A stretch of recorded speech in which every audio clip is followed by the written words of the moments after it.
Une autre chose qu'on m'a demandé la semaine passée, c'est en énergie, lorsque vous êtes dans un état de méditation, qui est dans une période calme de méditation, on m'a demandé pourquoi la couronne, ça vibre, on sent des vibrations, on sent une énergie au niveau de la couronne. Mais c'est simple.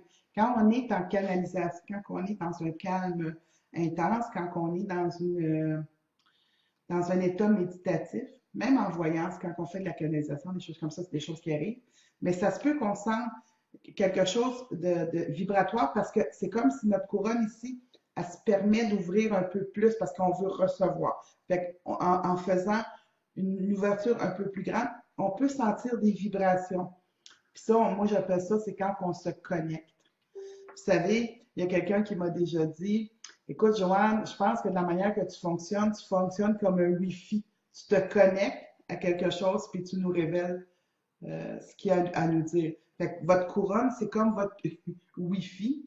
Fait que vous pouvez, quand vous tombez en méditation, quand vous tombez dans un calme intense, mais c'est possible que cette couronne-là, ça ait vibratoirement, il y ait vibratoirement quelque chose qui se passe parce que c'est comme si vous changez de taux vibratoire, donc vous connectez à quelque chose de plus grand que nous, puis la source qu'on appelle.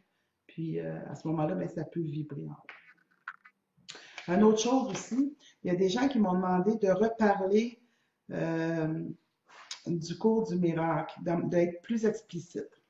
Je ne peux pas être vraiment plus explicite dans le sens qu'il n'est pas finalisé de monter. Euh, Ce que je peux vous dire, c'est ce cours-là, ce que moi je veux en faire, ça va être d'une façon ésotérique naturellement. C'est pas le cours du miracle qui se vend avec le beau livre bleu, là. Mais moi je l'ai lu, fait que ça va être basé, il va y avoir des choses qui vont être basées là-dessus. Euh, le cours du miracle, c'est un petit peu de comprendre que rien n'existe, tout est éphémère, est une imagination de ce que l'on en fait. À un moment donné, lorsqu'on se connecte dans l'au-delà, on lui demande est-ce que la table existe, est-ce que le crayon existe? Puis on nous répond tout est liquide, tout est énergie, rien qui existe. Il existe parce que tu formes une pensée, tu crées. Fait que j'ai dit ben oui, ça c'est bien beau, là. Mais comment on peut me l'expliquer autrement que ça? Mais là, ils ont commencé à m'expliquer que c'est au niveau des intentions. Quand tu donnes l'intention à quelque chose, ben, tu le crées. Mais dans le fond, chaque situation, chaque émotion, c'est rien. Il faut créer au-delà de ça. Fait que si tu crois intentionnellement, profondément, sans rien avoir qui va essayer de contaminer cette croyance-là, que tu peux euh, recevoir, avoir une action, guérir de quelque chose, puis tu en es convaincu, ben moi, je m'excuse, mais c'est sûr que là, vous allez faire un miracle. Puis les miracles, c'est pas des choses qu'on va faire, c'est pas des choses miraculeuses qu'on fait, je vais faire un miracle pour gagner au bingo. Ça n'a aucun rapport de miracle. Un miracle, c'est quelque chose qui est concret, c'est quelque chose qui est intense au niveau de l'émotion.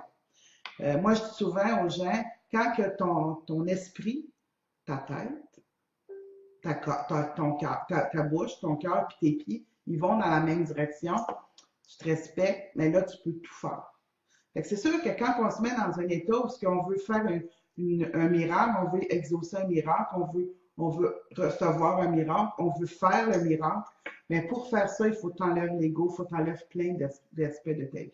Et dans le cours, ce que je vais démontrer, c'est que avec de l'intention, on peut faire telle chose, même jusqu'à plier une cuillère. Puis avec cette intention-là, tu sais, vous savez, il y a des livres qui se vendent, tout ce que le cerveau crée est capable de guérir. Fait que si le cerveau vous crée une maladie, le cerveau est capable de guérir la maladie. Mais c'est toujours dans l'intention des choses qu'on peut le faire. Il y a quelqu'un qui m'a dit, quand j'étais plus jeune, j'avais des visions, puis à un moment donné, j'ai eu une vision qui m'a fait peur, puis je me suis bloquée. À ce moment-là, moi, ce que j'aurais le goût de dire, elle me demandait comment on fait pour se débloquer. La façon de faire pour se débloquer, c'est tout simplement en méditant. Ça, c'est toujours la meilleure chose. Quand on médite, on met toutes les chances de notre bord. C'est par la méditation, prendre des consciences, prendre des nouveaux outils, mais vraiment au niveau de redébloquer ce qui est endormi, c'est se réoutiller. Puis je vous dirais reprendre confiance. Honnêtement, des fois, c'est juste parce que la peur, elle nous a tellement choqués, on a fait comme un choc, mais dans ce temps-là, ça se peut que on ait besoin aussi de démystifier qu'est-ce qui nous a fait peur, d'où ça vient-tu de notre vie antérieure, qu'est-ce qui nous a, on a-tu réveillé une mémoire? Des fois, c'est juste ça.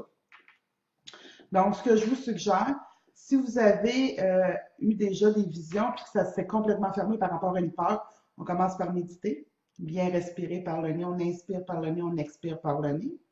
Et il y a aussi de rencontrer quelqu'un en énergie qui pourrait débloquer des énergies ou prendre des cours de médiumnité et des choses comme ça.